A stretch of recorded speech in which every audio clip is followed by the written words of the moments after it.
Mendekati jendela transfer Januari yang akan dibuka, Milan mencari peluang di pasar transfer dengan beberapa pemain di daftar keluar. Bahkan mungkin ada beberapa kesepakatan pertukaran. Menurut Sport Mediaset mengkonfirmasi laporan Tuttosport, poros bisa muncul antara Milan dan Torino. 3 nama telah disebutkan, Nicolas Kalou, Soliho Meite, dan Rade Krunic. Rade Krunic memiliki musim-musim terbaik bersama Rossoneri sejauh ini, seringkali menjadi sasaran kritik dari para penggemar, meskipun Stefano Pioli menyukai pemain Bosnia itu, yang sering memberinya waktu bermain.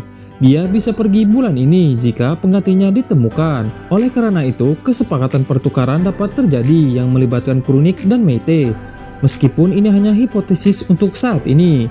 Sedangkan untuk Kalou, Milan ingin memperkuat pertahanan mereka dengan bek tengah baru, dan pemain Cameron itu bisa jadi pilihan.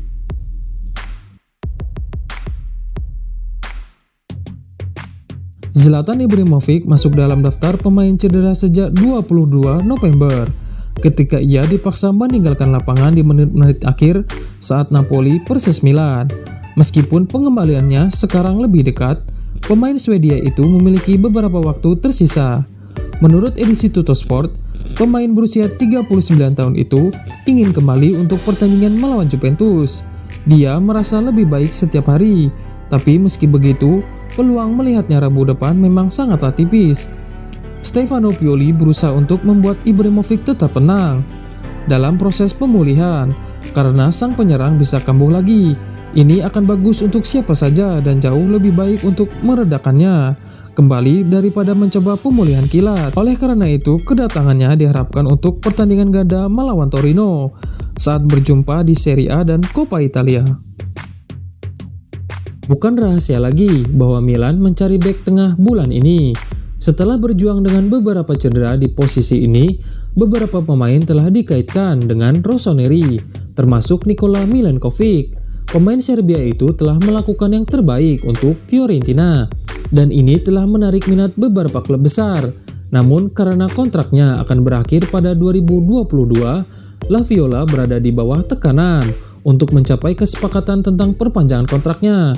Seperti dilansir Gazzetta dello Sport, Fiorentina sudah mulai paham bahwa Milenkovic sulit untuk memperbarui kontraknya dengan klub. Oleh karena itu, mereka akan membiarkannya pergi di musim panas selama harganya cocok. Permintaan mereka selalu tinggi dan masih demikian, tetapi kesepakatan bisa dicapai dengan 30-35 juta euro di musim panas. Masih harus dilihat apakah Milan akan mengejar bek tengah itu, terutama karena mereka diperkirakan akan menandatanganinya bulan ini. Milan akan berusaha memperkuat skuad mereka bulan ini dengan jendela Januari akan dibuka. Selain lini pertahanan yang menjadi prioritas, mereka juga bisa memperkuat lini tengah. Rossoneri saat ini berada di posisi pertama di Serie A, yang memang diharapkan banyak orang, dan mereka ingin bertahan di sana selama mungkin. Setelah berjuang dengan cedera akhir-akhir ini, menjadi jelas bahwa beberapa pemain akan sangat membantu mereka. Untuk lini tengah, beberapa nama sudah disebut-sebut dalam beberapa pekan terakhir. Menurut Daniel Longo, seperti yang dipublikasikan di Twitternya, Milan sedang dalam pembicaraan dengan agen Claudio Kone. Bintang muda Toulouse berusia 19 tahun. Dia bisa menjadi target konkret untuk Rossoneri bulan ini, karena mereka selalu mencari peluang pemain muda yang menarik. Masih harus dilihat apakah mereka mengejar pemain lebih jauh dalam beberapa minggu mendatang.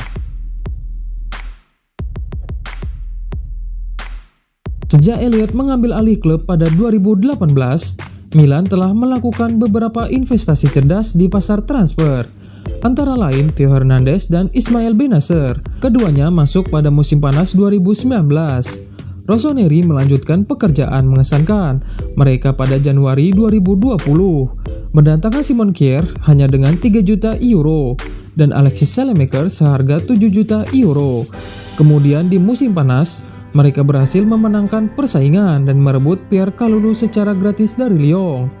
Seperti yang disorot oleh Tuttosport, via Milan News, Milan senang dengan ini, dan terutama dengan Saelemaekers yang tiba dari Anderlecht. Pemain berusia 21 tahun itu adalah starter yang tidak perlu dipersoalkan. di tim Stefano Pioli, menempati sayap kanan di trio penyerang. Dan investasi 7 juta euro yang dibuat Rossoneri ternyata benar-benar murah, karena nilai Saelemaekers telah 3 kali lipat dengan label harga saat ini 20 juta euro. Singkatnya, kesepakatan kesempurnaan untuk Rossoneri yang fokus pada banyak pemain muda. Setelah tahun yang baik bagi Milan, 2021 kini telah tiba. Meskipun fokus ada di lapangan dan memimpin liga mereka, para direktur juga mulai mengerjakan beberapa pembaruan untuk menghindari situasi seperti Donnarumma dan lainnya. Seperti dilansir calciomercato.com, masalah yang dialami Gigio Donnarumma dan Hakan Calhanoglu memaksa Rossoneri untuk bertindak di lini lain juga. Mereka ingin menegosiasikan pembaruan hanya dengan beberapa bulan sebagai tenggat waktu. Jadi, di balik layar, Paolo Maldini dan Ricky Massara memulai kontak dengan 3 pemain penting lainnya, Alessio Romagnoli, Davide Calabria, dan Franck Kessié, 3 pemain yang sangat penting.